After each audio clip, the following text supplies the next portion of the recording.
صحیح بخاری حدیث نمبر 7 کتاب وحی کے بیان میں ہرقل شاہ روم نے ان کے پاس قریش کے قافلے میں ایک آدمی بلانے کو بھیجا، اور اس وقت یہ لوگ تجارت کے لیے ملک شام گئے ہوئے تھے، اور یہ وہ زمانہ تھا جب رسول اللہ صلی اللہ علیہ وسلم نے قریش اور ابو سفیان سے ایک وقتی عہد کیا ہوا تھا۔ جب ابو سفیان اور دوسرے لوگ ہرقل کے پاس الیاب پہنچے جہاں ہرقل نے دربار طلب کیا تھا، اس کے گرد روم کے بڑے بڑے لوگ، علماء، وزراء، امراء بیٹھے ہوئے تھے۔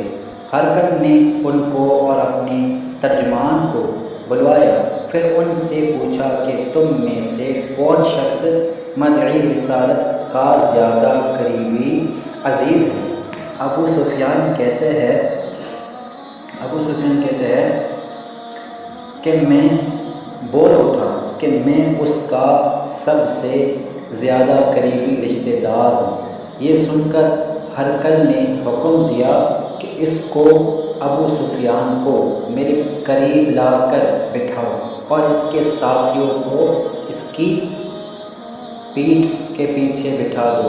پھر اپنے ترجمان سے کہا کہ ان لوگوں سے کہہ دو کہ میں ابو سفیان سے اس شخص کے یعنی محمد صلی اللہ علیہ وسلم کے حالات پوچھتا ہوں، اگر یہ مجھ سے کسی بات میں جھوٹ بول دے تو تم اس کا جھوٹ ظاہر کر دینا۔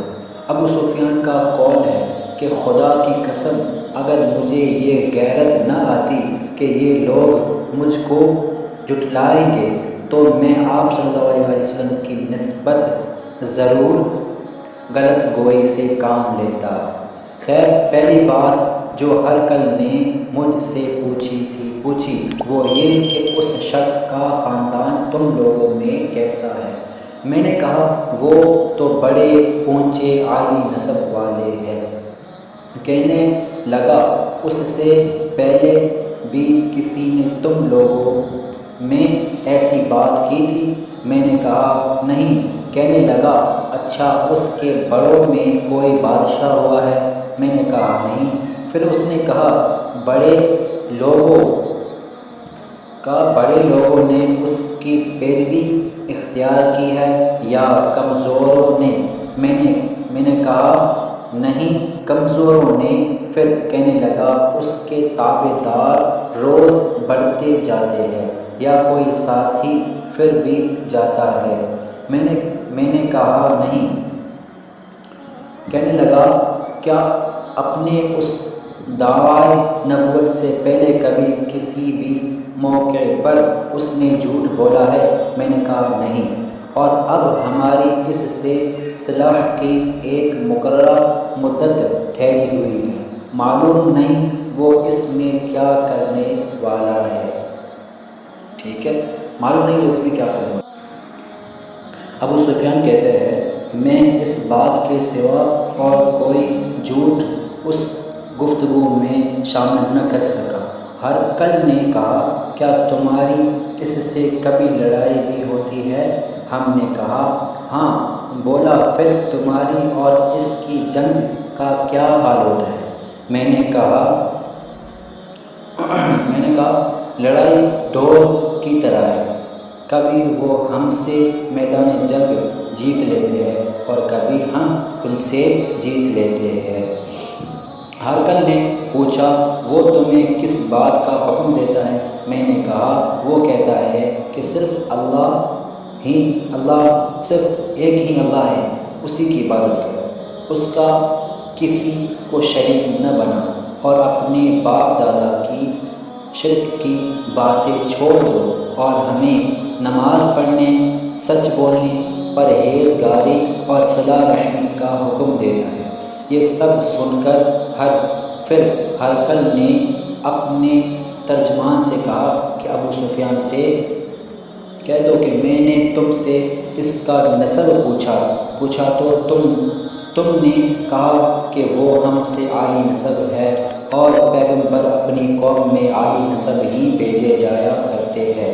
میں نے تم سے پوچھا کہ دعویٰ نبوت کی یہ بات تمہاری اندر اس سے پہلے کسی اور نے بھی کہی؟ کیا کسی اور نے بھی اس کا دعویٰ کیا تھا؟ تم نے جواب دیا کہ نہیں۔ تب میں نے اپنے دل میں کہا کہ اگر یہ بات اس سے پہلے کسی نے کہی ہوتی تو میں سمجھ جاتا کہ اس شخص نے بھی اسی بات کی تقلید کی ہے جو پہلے کہی جا چکی ہے۔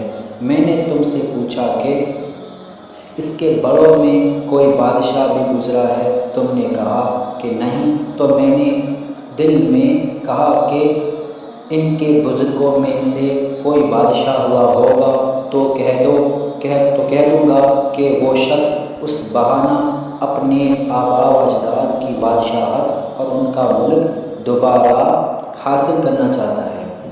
اور میں نے تم سے پوچھا کہ اس بات کے کہنے یعنی پیغمبری کا دعویٰ کرنے سے پہلے تم نے کبھی اس کو دروغ گوئی کا الزام لگایا ہے؟ تم نے کہا کہ نہیں۔ تو میں نے سمجھ لیا کہ جو شخص آدمیوں کے ساتھ ایسا ہے دروغ گوئی سے بچے وہ اللہ کے بارے میں کیسے جھوٹی باتیں کر سکتا ہے؟ ہم نے سنا کہ اللہ تعالیٰ کے بارے میں ایسے جھوٹے باتیں نہیں کر سکتا۔ یہ صحیح بخاری حدیث نمبر 7 کتاب وحی کے بیان میں، اور یہ حدیث جو ہے بہت بڑی ہے، اس لیے میں نے مختصر کر کے اس کا ایک پارٹ اس میں ڈالا ہے۔ پارٹ نمبر 1 ہے، انشاءاللہ دوسرا بھی اسی میں سہم کر دوں گا، تو کوشش کریں تو وہ بھی ضرور دیکھنا۔ ویڈیو اچھی لگی تو لائک کریں، سبسکرائب کریں، شیئر کریں۔